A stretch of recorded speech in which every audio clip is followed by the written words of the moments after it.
परम शांति बापूजी आपका स्वागत है। और आज हम आपसे गीता जो भगवत गीता है उसका जो सार है, जो कम शब्दों में लोगों को बहुत अच्छी तरीके से समझ में आ सके, इसके लिए हम बेहद के ज्ञान जो आपने दिया है वो और भगवत गीता के जो सार है उसको हम जोड़ना चाहेंगे साथ में। तो जब भी मनुष्य कोई भी डिसीजन ले तो ये उसकी ज्ञान की बातें जो उसके दिमाग में आए और उससे जो है वो अच्छी तरीके से डिसीजन ले सके। तो सबसे पहला जो पॉइंट है कि फीलिंग के बेस पे डिसीजन नहीं लेना चाहिए। फीलिंग माने भावना, आप बताइए।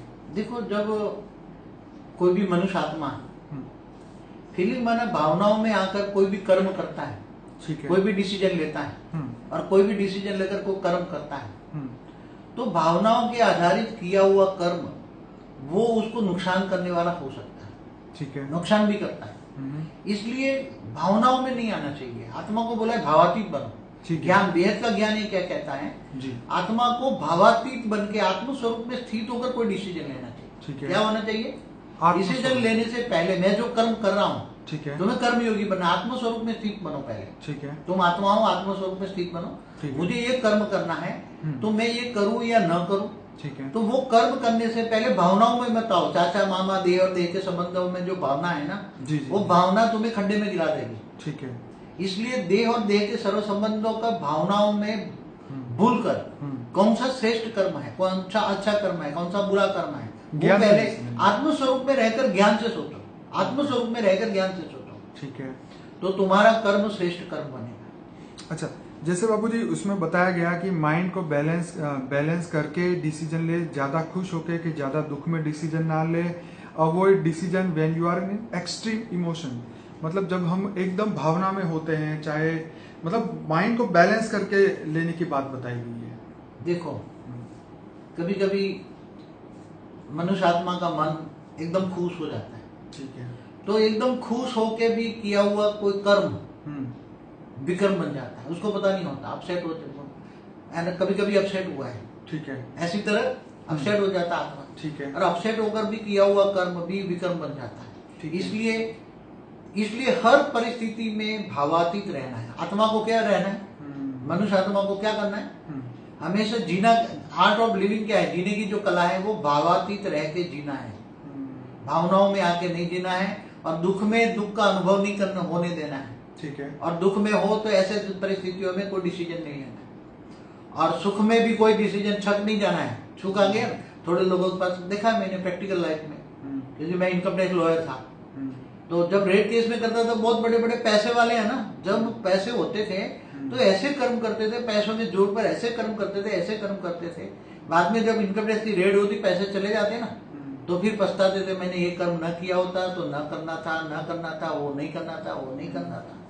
तो जब आत्मा अच्छा बुरा का अनुभव करती है, अच्छे और बुरे वक्त पे भावातीत होकर डिसीजन ले, और अच्छे बुरे वक्त पे एकदम लेवल, आत्मा का लेवल आत्म स्वरूप में होना चाहिए। आत्मा स्थित प्रज्ञ अवस्था में होनी चाहिए, हमेशा शांत रहे, स्थित रहे। इसलिए कोई डिसीजन न ऐसा ले कि कर्म बंधन हो जाए। बाबूजी, जैसे कृष्ण ने कहा है गीता में कि मन में तैरते सुख और दुख से ऊपर उठ के कर्म करो। मन में तैरते सुख और दुख से के आधार पे कोई डिसीजन ना लो। जैसे आगे है कि क्रोध या मोह माने अटैचमेंट से कोई भी डिसीजन ना ले। देखो, क्रोध और मोह और लोभ, ये सभी चीजें है ना विकार, काम क्रोध लोभ मोह अहंकार, ज्ञानी की लहरी है जी। ये ज्ञानी तो आत्मा जब ज्ञान ये सब समझ जाती है कि ये काम क्रोध लोभ मोह अहंकार ये सब विकार है, और विकार युक्त कोई भी कर्म, विकारों से भरा हुआ कोई भी कर्म, लोभी पुरुष इतने दुष्कर्म करता है, लोभ लग जाता है, सही है, हाँ, तो 7 पीढ़ी तक कमाने के लिए पाप कर्म करता है। सही बात। और पाप कर्म इतना कर्म करता है, फिर जब मरते वक्त याद आता है मैंने तो पाप कर्म करते करते करते इतना धन इकट्ठा किया, अब मेरा लड़का है ना, ये लड़का उड़ा रहा है पैसा, उसका बच्चा उड़ा रहा है, वो देखा नहीं जाता। और मेरी पूरी जिंदगी की मेहनत की कमाई उड़ा रहा है, वो मर जाता है तो वो उसी कारण वो भूत बन जाता है। क्या बनता है? मरने के बाद देखता है कि मेरे तो पैसे ये लड़का उड़ा रहा है, बुरी उल्टे काम में उड़ा रहा है, पाप कर्म कर रहा है, तो मैंने कमाया भी पाप कर्म, और मेरा जो कमाया हुआ धन वो भी पाप कर्म में जा रहा है, तो मरा हुआ भूत भी बनकर भी अच्छा नहीं बनेगा, भूत भी सदगति नहीं हो सकती, भूत बनकर भी। तो मनुष्य तो जीते जी भी अच्छा नहीं भोग सकता और मरने के बाद भी भूत बन के दुखी होता है। ऐसे कर्म न करे। लोभी ऐसा होता है जी। ये मोह का कारण बताऊं जी। मोह किसी में मोह हो जाता है तो मरने के बाद अंतमति सोगति। किसी की गद्दी में मोह है, कोई पॉलिटिशियन मर गया है, कोई प्राइम मिनिस्टर बन गया है, हाँ, किसी को अच्छा काम कर रहा था, देश को इंडिपेंडेंट दिलाना चाहता था, मर गया। कोई अच्छे काम वाला भी मर गया, बुरे काम वाला भी मर गया, मगर मोह था गद्दियों में, बच्चों में, देह और देह के संबंधियों में मर गया। पूरी जिंदगी मोह के कारण वो कर्म, बुरे कर्म करता रहा, पाप कर्म करता रहा। मरने के बाद अंतमति सोगति। भूत बनने के बाद भी वो उसकी कुर्सी की लालसा रहेगी, पॉलिटिकल लालसा रहेगी, राजा बनने की लालसा, जो भी पहले राजा भी कुर्सी पे बन जाके भूत प्रेत बन जाते थे। इसलिए अंतमति सोगति का ख्याल करो कि मेरी भी मरने के बाद भी सदगति नहीं होगी। मैं अच्छे कर्म करूं तो अच्छे कर्म करने के लिए आत्मज्ञान चाहिए, आत्मस्वरूप की अनुभूति चाहिए और आत्मा में पावर चाहिए। इसलिए कोई भी ऐसा कामी, क्रोधी, लालची, कामी, क्रोधी, लालची, इनसे भक्ति ना हो, ये भक्ति भी नहीं कर सकते। ये तो ज्ञान मार्ग है, हमारा तो ज्ञान मार्ग है, और वो भी बेहद का ज्ञान। बेहद का ज्ञान माना बहुत, तुम आत्मा चाहो तो आत्मा परम आत्मा बन सकती है अपने श्रेष्ठ कर्मों से। आत्म स्वरूप में स्थित होकर परम शांति के वाइब्रेशन फैला के आत्मा जो चाहे वो शांति भी पा सकती है, परम शांति के वाइब्रेशन फैला सकती है। तो ऐसे कर्म करो कि तुम्हें पीछे न पछताना पड़े। अभी बापूजी बात करते हैं निष्काम कर्म के बारे में। जैसे हमारा कोई भी डिसीजन जो है वो रिजल्ट को देख के नहीं होना चाहिए। जैसे मतलब जो लोग हैं रिजल्ट को ही फोकस करके कर्म करते हैं। जैसे लोग सोचते हैं कि मॉर्निंग वॉक करके क्या फायदा, पतले तो हो नहीं रहे। तो जब मॉर्निंग वॉक करते हैं तो उसको उसके बारे में कि मैं पतला होऊंगा कि नहीं होऊंगा ये बात की बात है, लेकिन आपने वो डिसाइड करना है और उस पर काम करना है। उसका फल तो देखिए, फल तो किसी के हाथ में है नहीं। परमात्मा ने बोला फल तो मेरे हाथ में है, तो जब आना होगा आएगा, लेकिन हमें निष्काम कर्म करने हैं। आप बताइए। देखो, कर्म और निष्काम कर्म में जमीन आसमान का अंतर है। ठीक है। अब जब कोई सोचता है कि मुझे ये कर्म करूंगा तो ये फल मिलेगा, ठीक है। जैसे कोई सोचता है मैं डॉक्टर बन के बहुत बड़ा पैसा कमाऊंगा, मैं इंजीनियर बन के बहुत बड़ा पैसा कमाऊंगा, मैं पॉलिटिशियन बन के बहुत बड़ा पैसा कमाऊंगा, गद्दी हासिल करूंगा। ये सब ये इच्छा से क्रिएट किए हुए कर्म है। क्या है? इच्छा से क्रिएट हुए कर्म। अपनी इच्छा ये है। अब इच्छा के कारण जो कर्म किया जाता है उसका रिजल्ट उसको ये है कि मुझे, मैं डॉक्टर बन के पैसा कमाऊंगा ही कमाऊंगा। मगर कर्म किए, मगर जो ये सोचता है ठीक है, मैं ये सोचे कि मैं डॉक्टर बन के लोगों की सेवा करूंगा। क्या क्या सोचे? डॉक्टर बन के मैं लोगों की सेवा करूंगा, तो वो निष्काम कर्म हो गया। क्या हो गया? ठीक है। हाँ, कोई बोलता है मैं पॉलिटिशियन बन के लोगों की सेवा करूंगा, तो ये निष्काम कर्म हो गया। और निष्काम कर्म में ज्यादा शक्ति होती है, आत्मा में ज्यादा पावर आती है। आत्मा लोगों की वास्तव में सेवा जो इच्छा है, इससे अनेक गुणी सेवा कर सकता है। देश की भी सेवा कर सकता है, स्टेट की भी सेवा कर सकता है, लोगों की भी सेवा कर सकता है। और अंत में चाहे तो आत्म स्वरूप में स्थित होकर आत्मा की पावर बढ़ाए और वो भावना रखे, कोई भी मुझे फल नहीं चाहिए, केवल मुझे लोगों का काम कल्याण करना है। क्या करना है? कोई चाहे तो मुझे दुनिया बदलनी, बस जो भी हो जाए मुझे दुनिया बदलनी। तो निष्काम कर्म उसको बोलते हैं कि फल की आशा रखे बिना कोई भी कर्म किया जाए। मगर आजकल तो ऐसा कोई निष्काम कर्म वाला कोई मुझे तो नहीं दिखाई देता। बाबूजी आगे है, बदलाव से ना डरे, बदलाव से मत डरे, क्योंकि नेचर जो है वो हमेशा बदलता रहता है। Change is the law of nature. अपने को खोने का जो डर है वो मनुष्य को निकालना चाहिए। देखो, जो भी खोने का जो डर है, आज जो स्टेटस है मनुष्य का, जो स्टेटस है आज मनुष्य के पास गाड़ी है, बंगला है, सब कुछ है, वो खोने का डर रहता है। इसलिए हमेशा हर पल मैं क्या करूं उसमें ही जीता है ना वो। ठीक है। हर मन तो एक सेकंड में कितनी बार सोचता है। इसलिए मनुष्य आत्मा को ज्ञान चाहिए और अपने स्टेटस की जिम्मेदारी वो जो मान शान है उसकी चिंता ना करे। पहले तो अगर सुखी होना है तो मान शान से परे हो जाए। ठीक है। और दूसरा है देह और देह के सरल संबंधों से जितना हो सके इतना दूर रहे, आत्म स्वरूप में स्थित हो जाए और आत्म स्वरूप में स्थित होकर परमात्मा से पावर ले। और इन सभी भावातीत, कर्मातीत, गुणातीत, ये सब जो बोला है ना, भावातीत बन के डिसीजन ले, कर्मातीत बने, कर्म करते हुए निष्काम कर्म करे, अच्छा कर्म करे, श्रेष्ठ कर्म करे और भावनाओं से और गुणों से भी परे होकर काम करे। गुणातीत माना गुणों से भी परे होकर काम करे। ऐसे काम करे कि जो गुणों में भी ना आता, गुणों से परे, गुणों से आगे, इतना अच्छा काम होगी ये गुणों में भी ना है। गुणातीत, कर्मातीत भाव, तो उसको उसकी आत्मा को यहाँ ही धरती पर वो आत्मा परमानंद स्वरूप का अनुभव करेगी। आत्मा का जब सभी का कल्याण करने की आत्मा मन करती है, कर्मातीत अवस्था की ओर जाती है आत्मा, पुण्य का फल जमा होता है, पुण्य का फल यहाँ ही मिलता है, तो आत्माओं को वो भाव मना भाव की स्टेज अच्छी बनती है, उसका मन हमेशा परमात्मा में लगता है और श्रेष्ठ कर्म करता है, बुरे कर्मों में फंसता नहीं है, क्योंकि अच्छे बुरे का भेद समझ जाता है, भावनाओं में आकर कोई भी कर्म नहीं करता। इसलिए कर्मातीत, भावातीत, गुणातीत स्टेज चाहिए आत्मा की, ये ज्ञान कहता है और ज्ञान स्वरूप बनना है। बाबूजी आगे है, belief and faith are most important, without faith is useless. मतलब हमारा जो भी हम डिसीजन ले रहे हैं या हम जीवन जी रहे हैं, उस पे परमात्मा पे जो बिलीफ है और जो फेथ, जो परमात्मा भी नहीं पर हम जो काम करने वाले हैं उस पे बिलीफ होना चाहिए, हमें विश्वास होना चाहिए और उसको सत्य के साथ हमें चलना चाहिए, तो वो जो हमारा डिसीजन है, जो हम कर्म करने वाले हैं, वो सार्थक होगा। आप क्या कहेंगे? देखो, आत्मा जब, यहाँ तो गीता ज्ञान की बात हो रही है ना, भगवान ने जो गीता ज्ञान दिया था ना, उसका उपदेश के सार की बात हो कर रही है।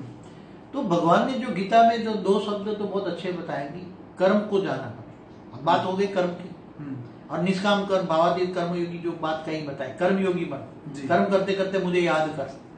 और फिर ये बोला कि तुम अपने आप पर खुद विश्वास कर, मैं एक आत्मा हूं, क्या हूं? राइट। अपने आप को जान, तुम अपने आप को जान, स्वयं को जान, स्वयं परिवर्तन कर। तो आत्मस्वरूप बन, मुझ परमात्मा को मान, तू मेरी शरण में आ जा। गीता में क्या बोला? तू सर्वधर्म परित्यज्य मामेकम शरणम मम, બધા धर्म छोड़ी तू मेरी शरण में आ जा। तो मैं तुम्हें आत्मस्वरूप बन, मुझ परमात्मा को याद कर, तो मैं तुम्हें अंत में ऊंचते ऊंच परम धाम ले जाऊंगा। तो यहाँ जो गीता ज्ञान का सार जो है कि एक तो कर्मयोगी जीवन बिताना है, वहां गीता में कर्मयोगी जीवन श्रेष्ठ जीवन बताया है। गृहस्थाश्रम सर्वश्रेष्ठ आश्रम है। उन्होंने गृहस्थाश्रम को श्रेष्ठ आश्रम, गृहस्थ में रहकर कर्मयोगी बनना है। कर्मयोगी माना कर्म करते करते परमात्मा की याद में रह के कर्म करना है, ताकि कोई भी कर्म विकर्म न बन जाए और निष्काम कर्म करना है। बाबूजी यहाँ पे उन्होंने एक आगे बहुत बढ़िया बात कही थी कि हे अर्जुन, तू सामान्य मनुष्य की तरह बिहेव मत कर, माने सामान्य मनुष्य की तरह कर्म मत कर, क्योंकि तू एक श्रेष्ठ व्यक्ति है और आने वाले समय में लोग तुझे फॉलो करेंगे। तो जो श्रेष्ठ व्यक्ति का जो आचरण है वो सामान्य मनुष्य के लिए बहुत बड़ा उदाहरण बन जाता है।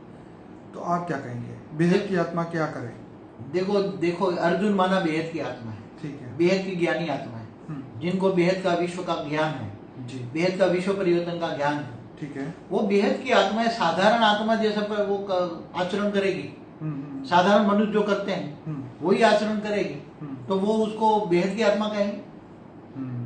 अगर वो तो हद की आत्मा हो गई, हद की आत्मा हो गई। नहीं, ज्ञान आत्मा जब उनके पास बेहद का ज्ञान है, ठीक है, जैसे ज्ञानी आत्मा है। ज्ञानी आत्मा और अज्ञानी आत्मा में दो आचरण में क्या फर्क होगा?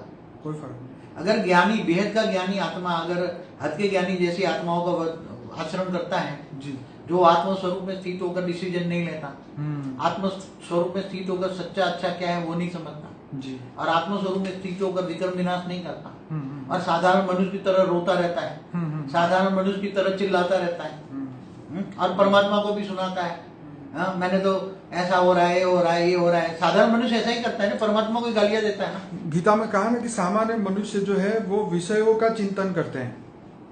साधारण मनुष्य के अंदर विषय विकार इतना है, इसलिए क्या लिखा है, विषय विकार मिटाओ देवा पाप हरो देवा। जब विषय विकार मिटता है, जब आत्म स्वरूप का ज्ञान होता है, आत्म परमात्मा की प्राप्ति होती है, तब विषय विकार हट जाता है, तो आत्मा में पाप हट जाता है ना।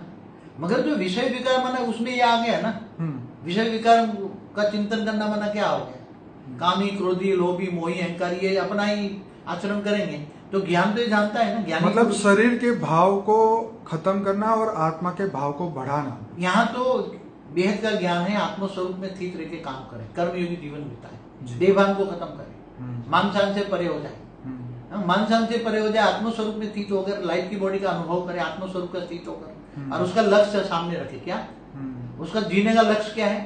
कर्मातीत अवस्था पाना है, स्व परिवर्तन करके विश्व परिवर्तन करना है। ये लक्ष्य होगा तो वो ये साधारण आचरण से बच जाएगा। बापूजी आगे उन्होंने ये बताया कि जो चीज समाज के लिए अच्छी नहीं है वो आपके लिए भी अच्छी नहीं हो सकती। देखो, कोई भी मनुष्य विकार युक्त जीवन जीता है, वो संसार के लिए पूरी दुनिया के लिए अच्छा होगा। जैसे कोई विकारी है, विकारी संकल्प डालता है।